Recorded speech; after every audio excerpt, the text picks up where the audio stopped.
Bom, recebeu, inclusive antes, na verdade, o contexto é o Brasil como um todo, todas as três forças, né? Não foi só o Exército. A Força Aérea recebeu os P-40, Curtiss P-40 Hawk, recebeu o P-47 Thunderbolt na Itália, né? Mas recebeu. Os pilotos brasileiros foram treinar primeiro no Panamá, depois treinaram nos Estados Unidos, antes de ir para a Itália. Então, não foi só também equipamento, teve uma troca também até de, digamos, de instrução. Teve a missão. Então, eles foram. Panamá, foram para os Estados Unidos, recebemos o P-40, recebemos o P-47, recebemos o Catalina, que era o avião que fazia patrulha, digamos, do Atlântico aí contra os submarinos. Recebemos o B-25 Mitchell. Navios, recebemos diversos contra-torpedeiros, até porque sem eles a gente não conseguiria montar a Força Naval do Sul, Força Naval do Nordeste, para fazer a campanha antissubmarina. E recebemos alguns armamentos antes de ir para a Itália, até para a instrução. Foram bem poucos, até porque a indústria americana tinha que suprir, não era só o Brasil, né? Primeiro tinha que suprir eles mesmo. Segundo, tinha que suprir os aliados que estavam lá na Europa. Terceiro, tinha o fronte do Pacífico. Então, assim, a FEB não era o principal cliente, né? Mas, quando chegaram na Itália, receberam sim metralhadora, morteiro, fuzil, receberam toda sorte de armamento, receberam o capacete M1 de aço, que foi produzido em 1941, a gente não tinha isso aqui. O modelo que a gente usava era o 1917, que era baseado na Primeira Guerra Mundial, bem parecido, e era bem parecido com os capacetes da Revolução de 32 também. Então, muita coisa foi recebida no Teatro de Operações, assim que receberam lá. Existia digamos, uma unidade logística americana específica na Itália, que era a PBS, Peninsular Base Section. E ela fazia muito digamos, a logística de distribuição de material, de armamento, inclusive com material salvado. Divisões americanas começaram a invadir a Itália em 43, às vezes um capacete que arrebentava jugular, tal, caía no terreno, esse material era recuperado e voltava para a cadeia de suprimento. Tanto é que eu e o César achamos uma vez, em São Paulo, um capacete que, pela numeração dele, estava no Brasil. Pela numeração dele, ele foi da FEB, muito provavelmente, e foi uma das divisões americanas que estavam na Itália, e mais especificamente a 82 Airborne, que saltou na Sicília. Então, a gente tem provas aí de que esse material foi distribuído, inclusive os salvados de outras divisões americanas chegaram para a FEB também.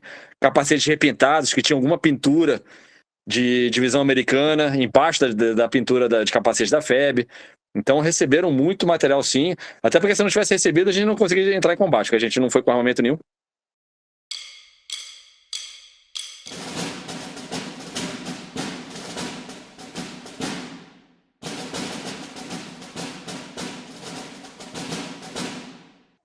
Olha, é o seguinte, vamos lá. O exército alemão, realmente, ele tinha, no nível tático, muitas armas muito eficientes. Até a famosa MG-42, a Lurdinha, né, era a melhor metralhadora de emprego geral da Segunda Guerra, né? Bem como também, e inclusive hoje a MG-42 chama-se MG-3 e ela continua em utilização em vários exércitos, né, com outro calibre, lógico. Tá? Muitos equipamentos alemães também muito eficientes, obuseiros, corridas de carro, etc. Entretanto, pela questão da guerra, pela situação da época da guerra, eles tinham realmente muitos materiais de primeira linha, só que eles lutavam em 3 frentes diferentes, então eles não tinham tanta quantidade de material quanto eles gostariam de ter, né? Veja bem, então eles tinham materiais de qualidade, né? Mas tinham limitações logísticas e também de quantidade de material, por quê? Eles estavam lutando em 3 frentes diferentes, e mais uma vez, a frente italiana era uma frente secundária, né? Mas na montanha, o próprio terreno de montanha, ele anula um pouco a tecnologia, tá? Por quê? Porque a montanha sempre vai favorecer o defensor. Um carro de combate dificilmente vai conseguir ter a mesma eficiência na montanha, né, do que numa área mais aberta. Então eu não consigo empregar aquele material militar na toda a sua potencialidade, né? Até no caso de um contra-ataque que ocorreu lá se não me engano, o segundo ataque ao Monte Castelo, né, a Belvedere, os alemães eles conseguem neutralizar 4 carros Sherman americanos, né, do que tentar conquistar a cidade de Corona, acho que Corona, uma pequena vilazinha que ficava perto de Belvedere, né, com armas anticarro simples, né, com os Panzerfaust, etc., com os Panzer, o Panzerfaust seria o lançador de rojão descartável, e o Punch-Rex seria o equivalente à bazuca americana, né? Então eles conseguem neutralizar. Então, ou seja, com o terreno, com a montanha a seu favor, em que as distâncias são mais curtas, ele conseguiu neutralizar um carro de combate que, numa situação diferente, poderia neutralizar essa defensiva. Então, veja, eles tinham materiais de qualidade, sim, em menor quantidade do que o ideal que eles precisavam, porque eles lutavam em 3 frentes, mas eles tinham a seu favor a montanha e a experiência de combate. E vamos entender o seguinte, nós recebíamos material também americano, que também, muitos materiais eram de qualidade, eram bons, né? Então, lógico, a MG42 é melhor que a .30 americana, na minha opinião, sim, a MG42 é melhor, mas a .30 é uma eficiente, né?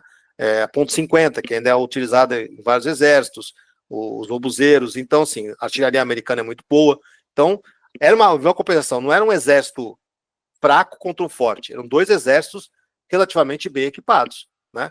O alemão com suas deficiências, a gente também com nossas deficiências, né? O Coronel Vaz aí quer fazer uma complementação aí a essa pergunta, quer dizer, a resposta. Só complementando ali a parte, essa pergunta. Primeira parte, né, o Coronel Nedon Vaz, ele já colocou bastante, já deu uma resposta mais que suficiente, mas eu gosto de complementar algumas coisas, tá? Primeiro, ele já falou a experiência de combate. Bem ou mal, a FEB chegou em 45 e o alemão tinha lideranças com 4, 5 anos de guerra. Isso pesa muito. E isso é uma constatação desde a época romana. Se você mistura recruta com antigo, com experiente, a tendência experiente é levar o recruto rumo à excelência, né? Então, o alemão tinha essa vantagem inicial. Isso tinha. Quanto ao terreno, um detalhe muito importante. Para a infantaria, se você tem 5 dias para preparar um terreno, você já considera esse terreno fortificado. Então, se eu vou atacar uma posição inimiga, se ele já está lá 5 dias, se eu vou atacar, eu espero o pior. Ele já está fortificado, já tem as trincheiras bem estabelecidas, linhas de suprimento, artilharia regulada. O alemão teve quanto tempo para preparar o terreno de Monte Castelo, por exemplo? Né? Ele tinha técnicas e pessoal especializado em montar o terreno. Não era o infante alemão que montava. Ele recrutava a mão de obra externa para montar as posições de defesa. O coronel falou muito bem também, né? Numa posição de montanha, desde Termópilas também, um curto estreito, com os pontos de passagem, favorece muito ao defensor. A FEB ela foi chegando em levas para a Itália. E é normal no exército, doutrina americana, você não coloca as tropas de uma vez no combate. Você segura quando ela chega e vai preparando as levas. Mas a FEB não teve, na primeira leva, ok, na segunda, mais ou menos, na terceira não teve jeito. Por quê? Como o coronel de Novaes falou também, o aliado já estava avançando pelo norte da França, depois de Normandia, já estava invadindo o sul da França, Operação Dragon. Então, eu vou até dizer que é um eixo quase terciário do aliado. Não que isso desmereça a FEB. O problema é que quando a FEB chegou, o quarto corpo de exército estava com 2 divisões, a FEB mais uma, depois que ela foi ganhando divisões para as campanhas de 45. Então, a FEB, de início, ela foi muito sobrecarregada. Na primeira campanha de Monte Castelo, foi 1 batalhão da FEB, mais elementos mais alguns elementos formado por combatentes de artilharia antiaérea americana, porque a Luftwaffe não decolava mais, pegaram o artilheiro antiaéreo e usaram como infante. Então, não tinha tropa. Então, a FEB foi sobrecarregada. E ainda, falando de experiência de combate, nós consideramos um soldado experiente depois da primeira batalha dele. Se ele sobreviveu ao primeiro combate dele, ele já é considerado, não é veterano, mas já é experiente. Aí, com o passar das campanhas, está parado no Natal, o soldado brasileiro foi adquirindo uma experiência suficiente para contrabalancear a experiência alemã. Para dar um exemplo, já é da época do Coronel Zari, da área dele, a 11 Divisão de Montanha, que atacou junto com a FEB Montese, ela chegou crua de guerra. Ela nunca tinha visto guerra também. E nesse ponto, nem as lideranças americanas tinham experiência de combate, porque era uma tropa específica formada para ações de montanha. Ela foi jogada na Itália e foi adquirindo experiência de combate também. Então, agora o alemão, como eu sempre falo, era o melhor exército do mundo. O alemão ali, ele era o melhor exército do mundo. O que ele fez na Segunda Guerra Mundial, e nós pegamos um soldado de um Brasil agrário, semi-industrial, que nós não conseguimos atingir as exigências sanitárias do exército americano. Nós rapamos tacho para mandar para a Itália. E não ficou a dever. O que ele fez em Monte Castelo, o que ele fez em Montese, o que ele fez em Fornovo. E eu gostei do que o Coronel de Novaes falou, que ele quebrou uma mítica que me irrita muito. O alemão não estava se entregando, ele estava se retirando para defender a mãe pátria. Na cabeça do alemão, ele tinha que se retirar para defender a Alemanha. Tá? Obrigado aí pela pergunta, cara. Paulo, parabéns mais uma vez aí pela apresentação. Com relação a se ganhava bem o Pracinha, comparado com outros soldados de outros exércitos. A comparação é complicada de fazer, a comparação com outros soldados. Mas o Pracinha, ou todos os engajados, eles recebiam o seu salário, o seu pagamento em 3 parcelas, basicamente, né? Então, ele tinha o seu soldo normal, ele tinha um soldo de engajado, que, se eu não me engano, era 30%. Então, só por ir para a guerra é 30% a mais. Então, ele recebia o 30%. E ele recebia mais 200, o equivalente a 200 cruzeiros. Isso para assim, é óbvio que cada